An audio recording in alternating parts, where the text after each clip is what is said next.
Hello everyone. Today we talk about how to fix the app of YouTube Music. We will go to settings. Then we click on apps.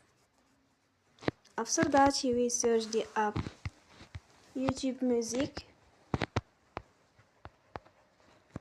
and we click.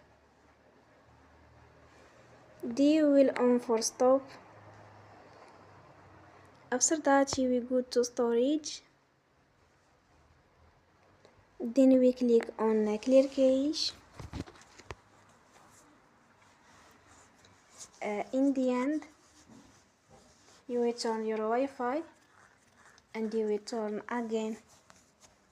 Don't forget to support us by like and subscribe. See you next time and thank you for watching.